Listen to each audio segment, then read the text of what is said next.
We have reached the final stage of the blank slate ideology, and the final boss's name is Paola Ramos. Let's get into it. Question is, I think for some people that do believe, like you, that people are genetically different, that has historically been used to promote racial hierarchies, right? And that's why I'm asking. For those of you new to the channel, my name is Casey, and I have been a husband, father, counselor, and conservative man for more than a decade, and I created this channel to try to build a future of faith, fatherhood, and freedom in America, really since the beginning of the vid and the vidians and all that. I wanted to try to tell my children that I did what I could to make a difference so that their future would be better than it was looking like it was gonna be in 2020. If you can get behind that at all, please like, share, and subscribe. Let's look at this interview and how absurd it is. I'm the final boss of the liberal world order, and I'm here to challenge the status quo. Congratulations, you played yourself.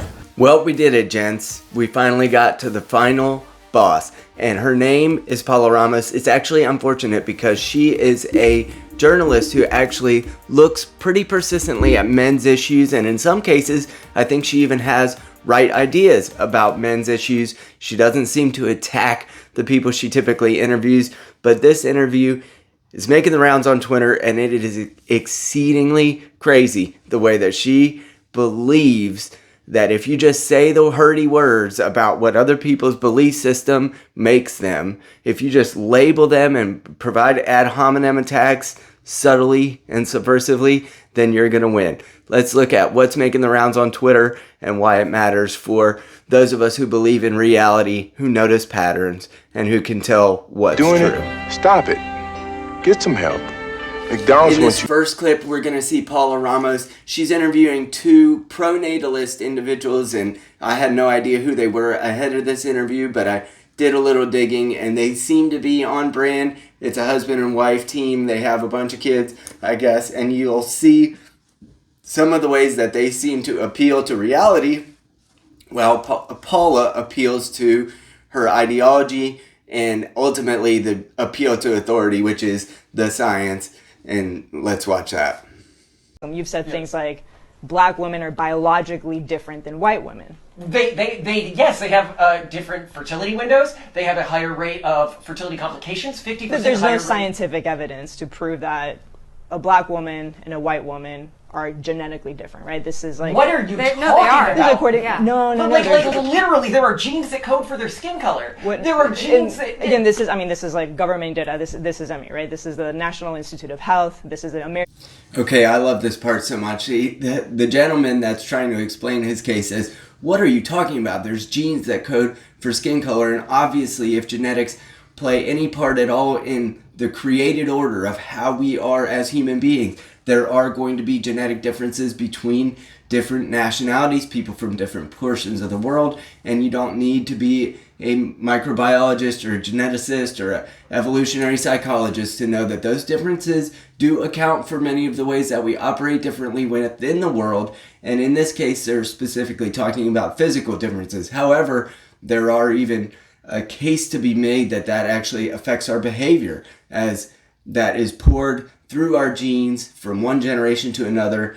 I have Polish, German, and Greek descent, and that makes a big difference in how I operate within the world, partially because it might just be how I'm genetically wired, partially because it might be because of the pouring onto from ancestry to ancestry, generation to generation, of certain behaviors and ways that we operate within the world. And so here we are. And the best part is Paola Ramos in this portion of the interview says, well, this is what the science says. This is like not me, it's the NHS or the NIH or whoever she appeals to, which we all know from the conservative side or just the side of truth and reality. We all know that the science cannot be trusted because we've done this. In 2020 and beyond, we trusted the science. Some of us, I didn't, but a lot of people did, and we saw where that got us. Your appeal to authority is stiff-armed. There is no more appeal to, and I am one of these supposed people in an industry where authority matters, but even the authority in the psychology industry has shown their ASS in the last 10 years because they have supported a great many institutional practices that are against true science, and therefore your appeal to authority has been rejected, Paula. And medical association, like there is no scientific evidence to prove that. And that's a big races, problem, right? Because No, there's no scientific and that's evidence why I around asked. things like IQ differences. Black people are genetically different from other populations. And I'll say that again. There is no scientific evidence to prove that, right? And as people I'm sorry. I'm stating. Do you want to ask an AI if there's scientific evidence to prove that? No, I want to ask. In this portion, Paula says there is no scientific evidence that says that there are genetic differences between any different racial ethnicities. And this is a great point that Carl Benjamin makes is, what do you mean by science? Because what we can see clearly has evidence that we can see the differences between groups of people. I am only 5'9". Part of that is because of the way that I was genetically coded. And so if I were from a different part of the world, perhaps I would be genetically coded to be more like 6'1" or 6'2". You don't need science to tell you that there are differences among people. You can see it. You can see it in someone's skin color, their height, their eye color, their hair color. Those are all genetically poured onto from one generation to the next. And so I don't know what science Paul is referring to, but my eyes tell me what I need to know.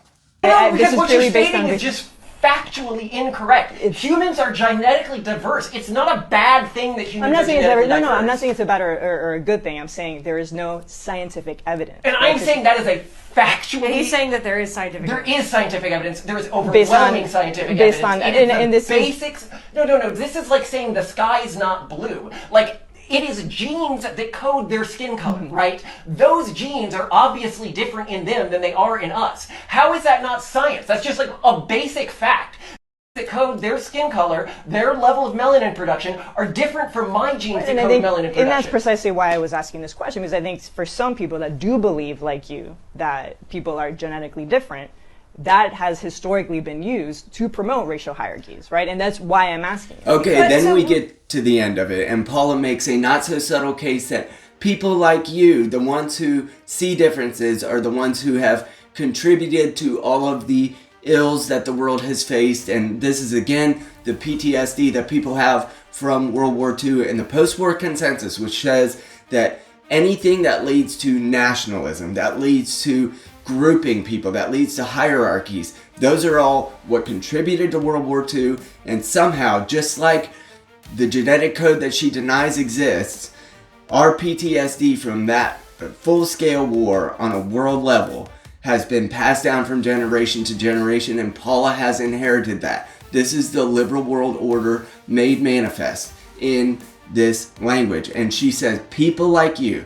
So the finger might as well have been pointed in the nose of this pro-natalist couple that she was interviewing. I don't know how they got on the topic of genes coding skin color. Anyway, the full interview I'm sure is available somewhere. But the fact that the liberal world order cannot allow for quantifiable differences between peoples, because if they did, then that could lead to grouping, and that could lead to what they would consider discrimination. And in a way, I sort of understand this. As image bearers of God in a created order, we want to be able to give everybody equal opportunity to thrive within that created order. And so everyone has equal value in the eyes of God. But that does not mean that they don't have differences. I am not supposed to be a pro volleyball player. I fell down the stairs on Christmas Day, Christmas morning, trying to come down and bring a knife to cut open the packages and stuff. I fell down the stairs. I hurt my ribs. I'm 43 years old.